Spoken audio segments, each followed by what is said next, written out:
చూడండి ఎంత అందముగా ఉన్నదో, సొగసుగా ఉన్నదో. ఇంత సొగసైన విత్తనము లాస్ట్కి కొడవలు పెట్టి కోయాల్సిందే. చూడండి, అందుకనే మహాదేవుడు యేసుప్రభు గారు సొగసు గల లేత గడ్డి మొక్క వల్ల ఉన్న వ్యక్తి మహాదేవుడు యేసుప్రభు గారు.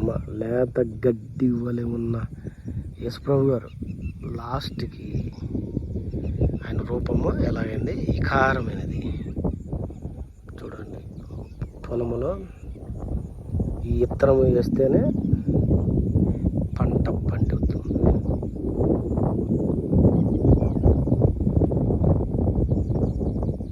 యెషయా గ్రంథంలో రాస్తాడు,